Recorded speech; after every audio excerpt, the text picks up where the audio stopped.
My name is David Cibula, and I'm chair of the Department of Obstetrics, Gynecology, and Neonatology at the General University Hospital and Charles University in Prague. And by discipline, I am a gynecologist and gynecologic oncologist.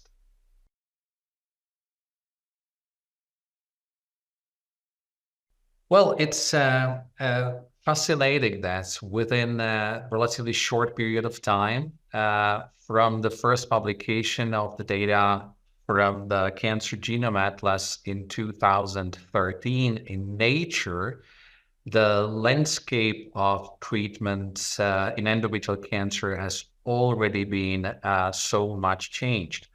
And the impact of the new molecular classification will be not only for the treatment, but also for diagnostics and for even surgical treatment.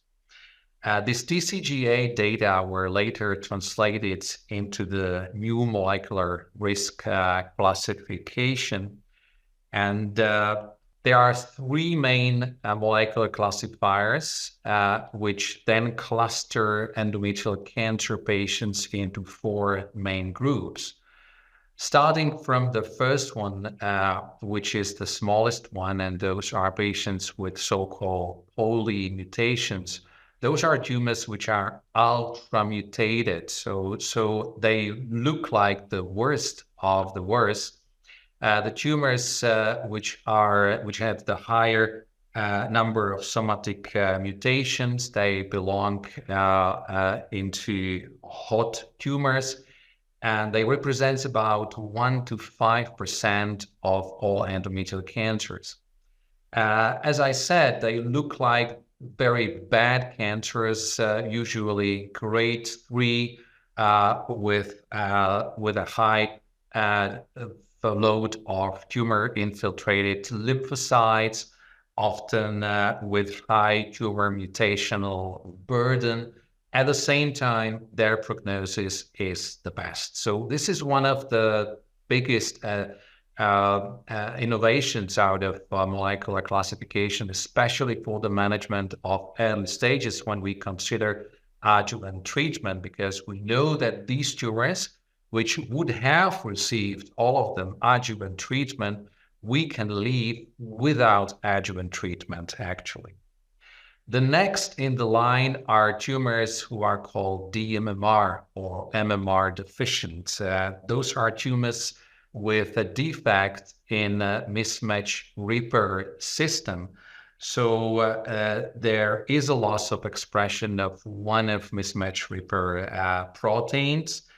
And as a consequence, these tumors or these cells accumulate of replication errors. So this group can be classified as MMRD, deficient in MMR, or microsatellite unstable. This group actually caused a lot of attention in the last years, because it was obvious from the beginning that this group should be susceptible to immune checkpoint inhibitor treatment, to immunotherapy. The next in the line is the opposite to polymute patients. Those are patients with P53 abnormal status. So those are patients who are also called, or tumors which are also called serous-like tumors, because they resemble characteristics of high-grade serous ovarian cancer. Recently, a publication showed that indeed their recurrence pattern is very similar to ovarian cancer in the format of peritoneal carcinomatosis. Their prognosis is the worst. And then the fourth group, after three classifiers, is the group which is in rest. So this group is not characterized by any of the three previous classifiers. And this group is called NSMP, or non-specific molecular profile.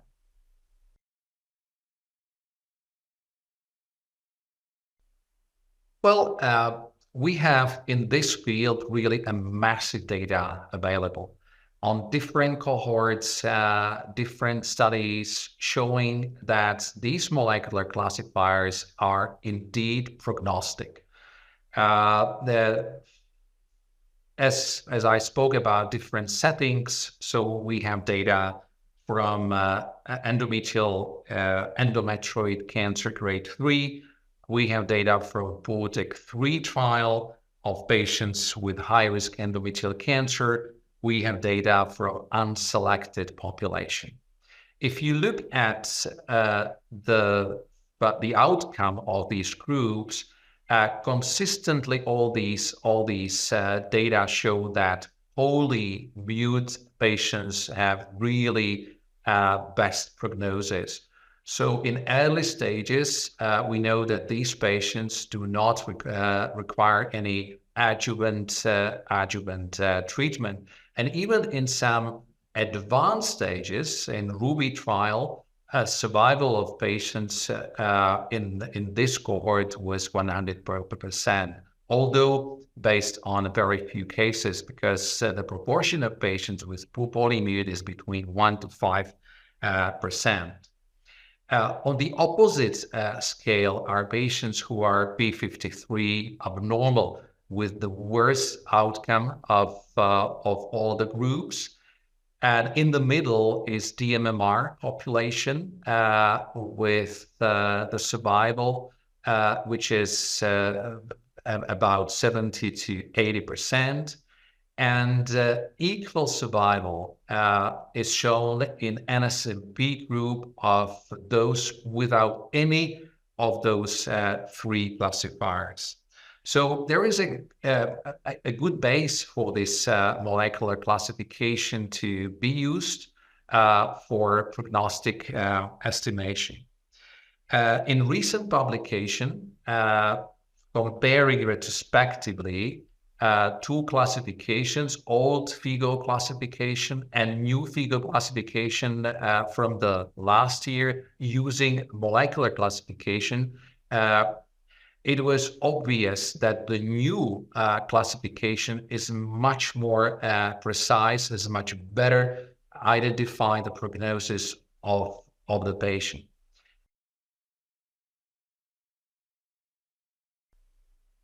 Well, as said, we have three major classifiers. Two of them can be tested by immunohistochemistry. It's MMR status and P53 status. Only in case P53 pattern is equivocal, the next step should be TP53 gene sequencing to receive a black and white result, whether there is or there is not a mutation and P53 abnormal status.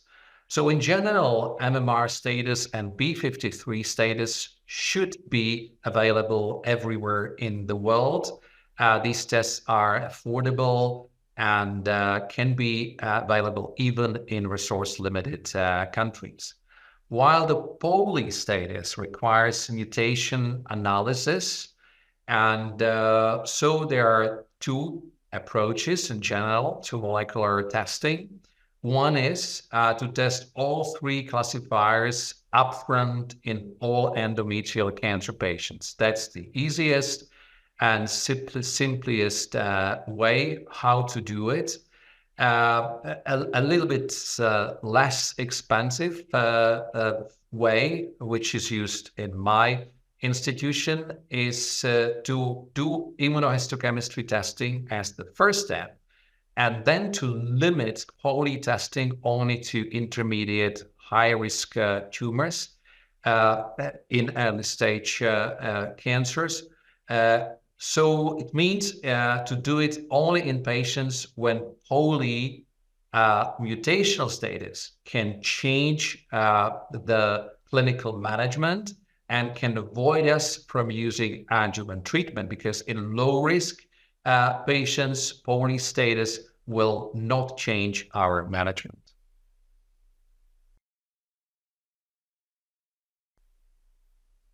It's really fascinating how the guidelines have been changing and will be changing in endometrial cancer management because each year brings something new. So, if you look at the ESGO, European Society of Gynaecology guidelines, which were published relatively recently in 2021, there is very limited space for immunotherapy.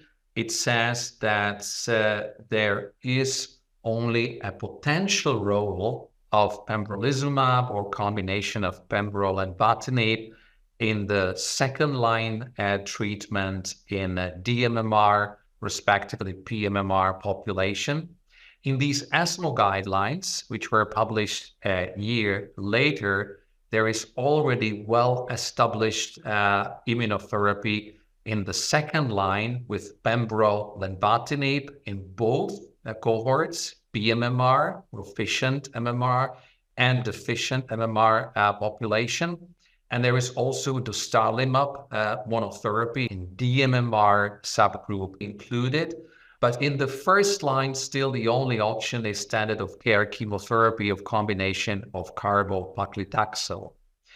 And there is obviously a new standard of care since the ESMO guidelines publication, and it's dostarlimab in combination with chemotherapy in the first line in dMMR subgroup, and monotherapy pembrolizumab in dMMR subgroup in the second line. My name is David Cibula, and I'm chair of the Department of Obstetrics, Gynecology, and Neonatology at the General University Hospital and Charles University in Prague. And by discipline, I am a gynecologist and gynecologic oncologist.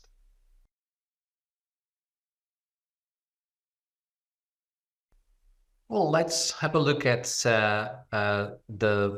the history of EMA approvals of checkpoint inhibitors in the cohort of advanced and recurrent endometrial cancer patients. It all started in early 2021 with the results of phase 1 Garnet trial, showing a very high objective response of over 40% in dMMR, so MMR deficient population of patients versus 14% of MMR proficient patients.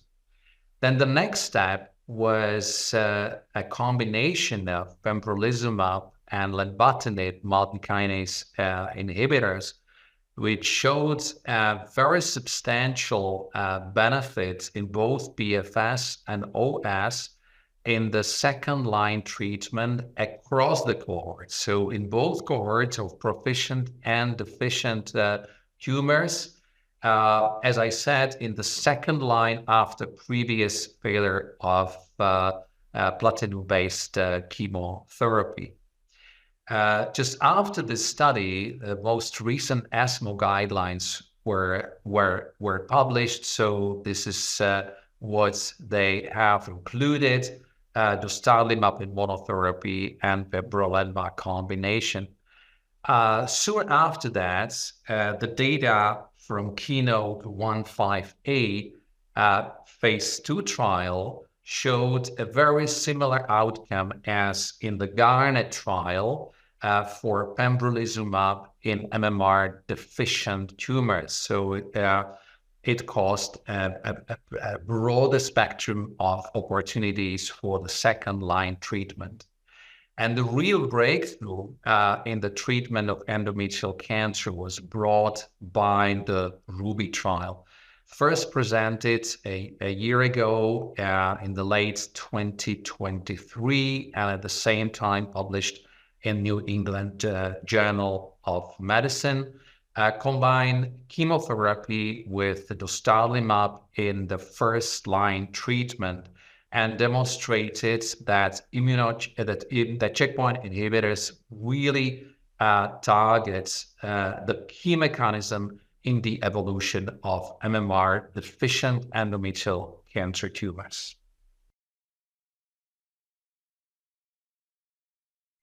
Well, all the guidelines are currently outdated, obviously, because the evolution of the treatment landscape in ovarian cancer is so fast that nobody is able to keep everything updated. So the ESGO guidelines, which were published in 2021, yes, 2021, showed a very limited role of checkpoint inhibitors. These ESMO guidelines, published in 2022, already included a combination of pembrolizumab in the second-line treatment, but they still miss the new standard of care of the dostarlimab combination with a carboplatin paclitaxel with standard of care chemotherapy in the first line. And they also did not include pembrolizumab monotherapy in MMR deficient second line treatment. So obviously all these guidelines need an update because the standard of care has been changing very fast.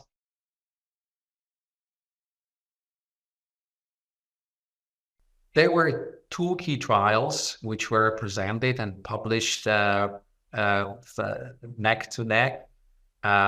Ruby trial and NRG 18 trials, Ruby with dostarlimab and NRG 18 with pembrolizumab in combination with chemotherapy versus chemotherapy alone in advanced cancer or first recurrent patients not pretreated by previous systemic treatment. So we speak about first-line treatment. There were indeed differences between these trials. Some of them might be quite important. Maintenance treatment was 3 years in Ruby versus 2 years in 018 trial. Other than endometrioid tumor types were much more represented in the Ruby trial, 45% of patients, while only 20% of patients in the GY18 trial. Previous treatment, there was much less chemotherapy and more chemotherapy and less radiotherapy in Ruby trial. And also maturity of data was much better in Ruby trial with much longer follow-up. Still, in both trials, the data on the benefits in dMMR population were very consistent. And currently, we have data from the third study, from the ATTEND study with atezolizumab, and the data on PFS benefit in MMR deficient subgroup are very consistent across all three trials in spite of any differences in the design or population cohorts. Hazard ratio for dMMR population in Ruby trial was really unprecedented, 0.28. In NRG 18 trial, 0.3. In ATTEND trial, 0.36. So there is no doubt that in the dMMR population, these trials set up a new standard of care, which is a combination of chemotherapy plus checkpoint inhibitor, in Europe currently dostarlimab. Much more complex situation is in pMMR population, so MMR proficient tumors. If we look at the data from these three trials, hazard ratio in Ruby trial was 0.676, still significant. In ATTEND trial, 0.92, non-significant. In NRG trial, 0.54 significant. So obviously there is much less effect, but still in 2 out of 3 trials, significant benefit for patients. Needless to say that these data were later supported by the outcome of two trials which combine checkpoint inhibitors with PARP inhibitors, DuoE trial and Ruby Part 2 trial.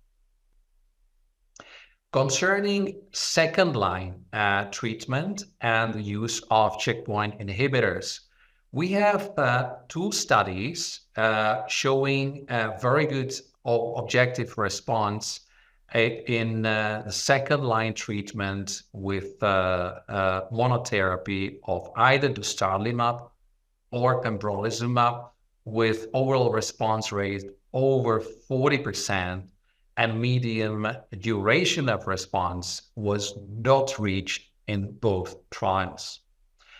Besides that, there is one phase 3, it's the only one phase 3 trial, which is currently available in the field of immune checkpoint inhibitor treatment in second-line treatment. It's Keynote 775 trial, which showed a significant benefit of combination of lenvatinib plus pembrolizumab in comparison to chemotherapy for both PFS and OS.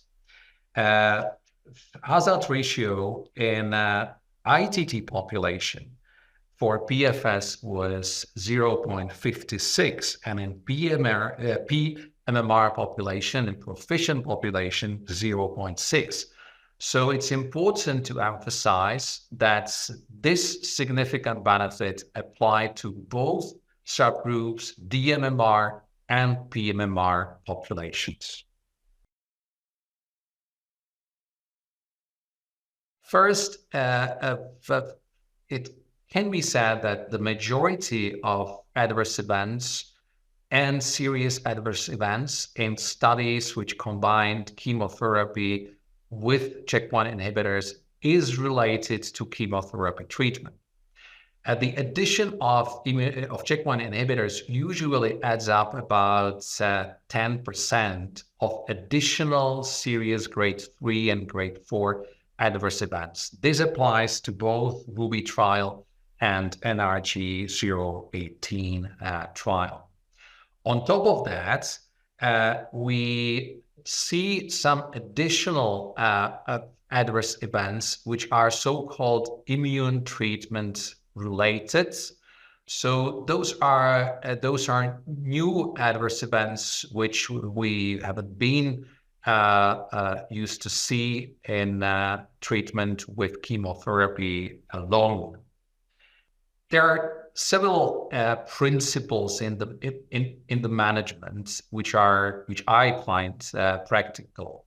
First, these symptoms can occur anytime during the treatment, but also after the treatment has been finished.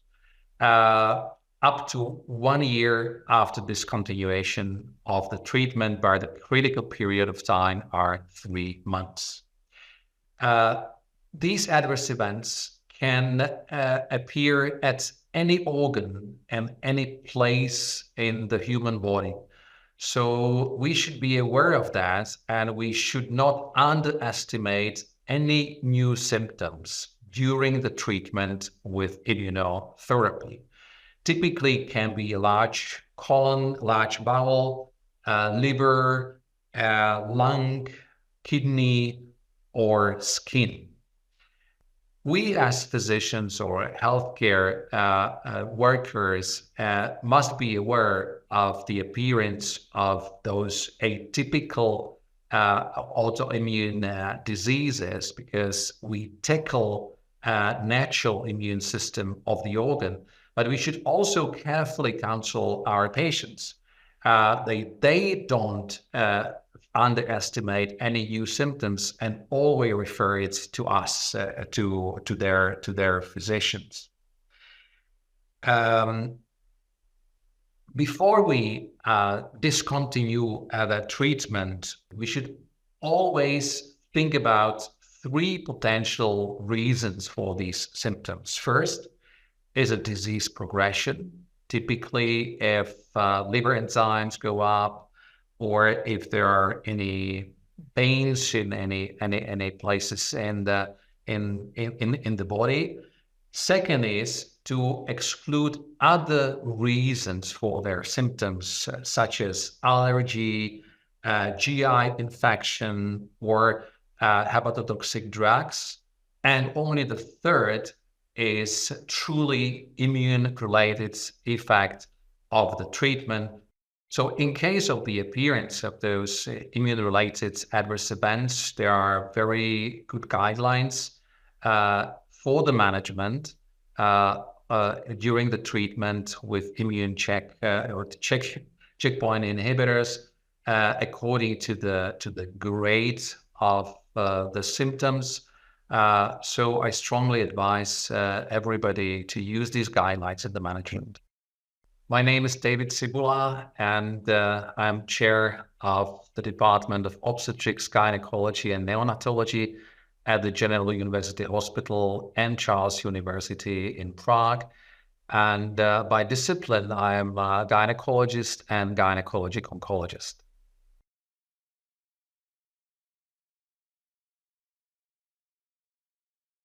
It's indeed interesting how the standard of care has been changing in endometrial cancer. So actually, all the guidelines available currently, or at least all the European guidelines I'm aware of, are actually outdated because since their publication, we have new data published which changed the standard of care. And in both first line and second line treatments, the standard of care has already been changed since then. So we eagerly expect the UN guidelines to be published. As far as I know, European Society of Gynaecology (ESGO) guidelines are under the final round of review and should be published soon. They recommend checkpoint inhibitors in combination with standard of care chemotherapy in the first line in both cohorts, pMMR and dMMR, and in second line in dMMR population, monotherapy with checkpoint inhibitor, in MMR proficient population, combination of pembrolizumab.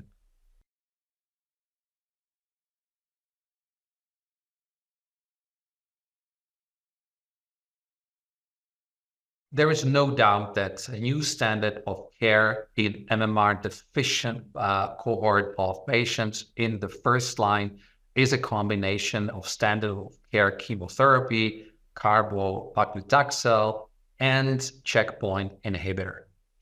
The question that, though remains how to improve the outcome of patients with the other part of the spectrum with pMMR population. And there are several possibilities under testing. One of them is to combine checkpoint inhibitor in the LEAP-001 trial, pembrolizumab, with multi-kinase inhibitor lenvatinib.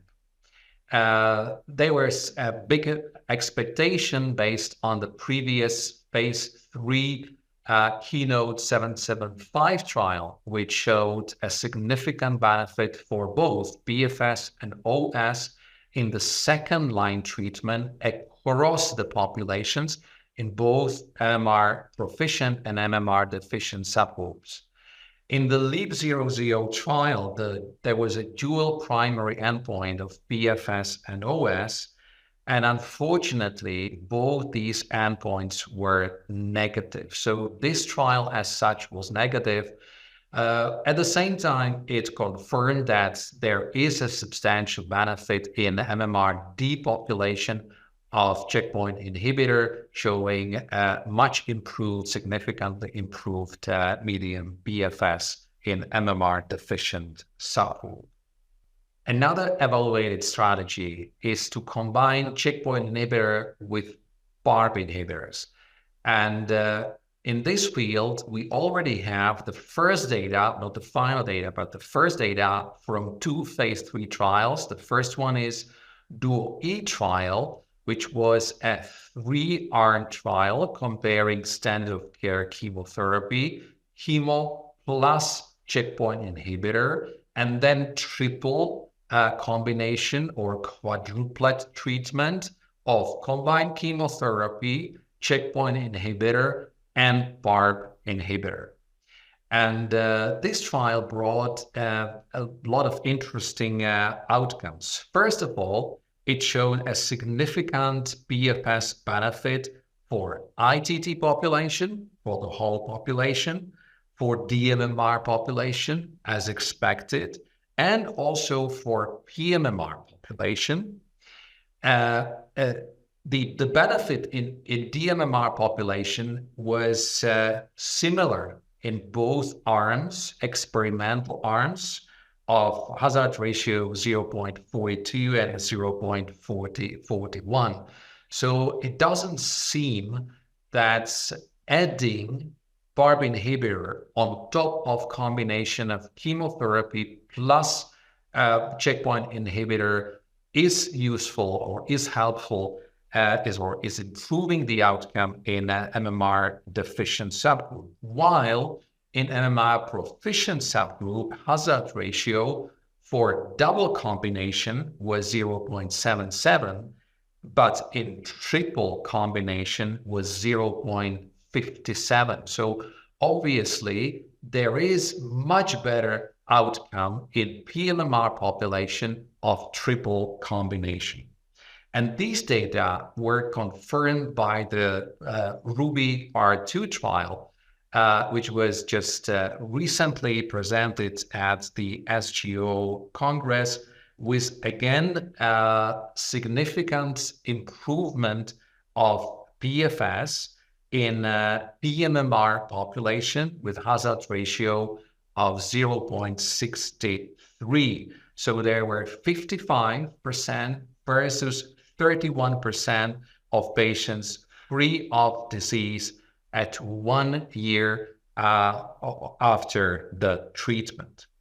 Needless to say that in RUBY Part 2 trial, there were only 2 arms comparing standard of care chemotherapy versus this triplet or quadruplet or triple combination of chemotherapy, checkpoint inhibitor, and PARP inhibitor.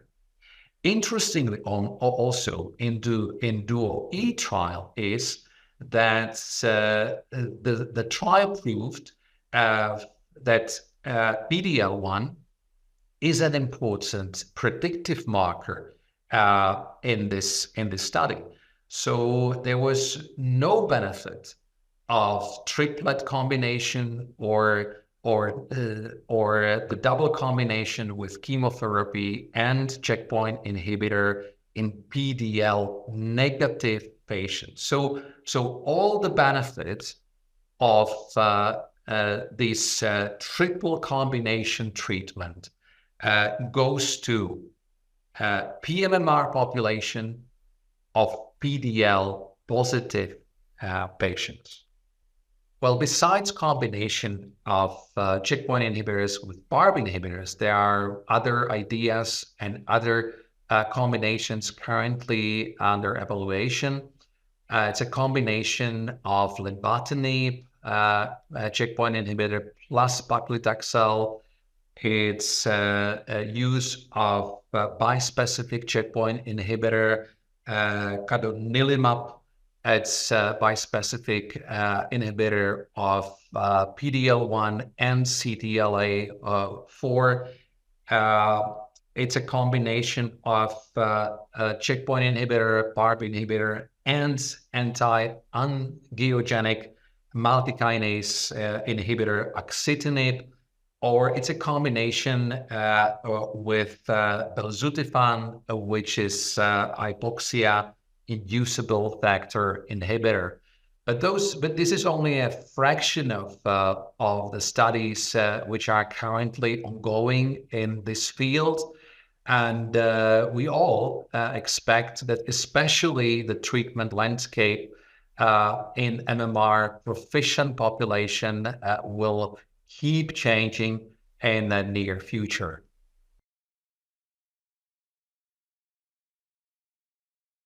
This is like at any field of medicine that's with a new invention, uh, there are always new questions coming, and it's the same with the introduction of checkpoint inhibitors to the treatment of endometrial cancer. So there are several really urgent questions which are waiting to be answered. The first one, obvious one, is a checkpoint inhibitor after checkpoint inhibitor, because uh, the the use of checkpoint inhibitors will inevitably move to the first line, especially in the MMR deficient population. So, what to do with these patients if they recur again? Whether we can re-challenge them with checkpoint inhibitors, or whether they will be susceptible to any combination of checkpoint inhibitors to any other treatment. Another question is how to better use, especially in MMR proficient population, other biomarkers such as hormonal receptors, PD-L1 stators, HER2 stators, to cluster or triage these heterogeneous groups into smaller cohorts with more precise targets for the mechanism of these tumors. And the very much related question is the treatment of MMR proficient population, which has been already evolving and will be evolving any further. So with all advances, we still should keep in mind that even in Ruby trial, with such a brilliant improvement of the outcome of the patients, disease-free survival at 2 years was indeed 100% in poly-mut patients. It was 60% in MMRD population, but it still was only 30% in P53 abnormal cohorts and 30% in NSMP cohorts of patients. So there is still a lot to do in the future research.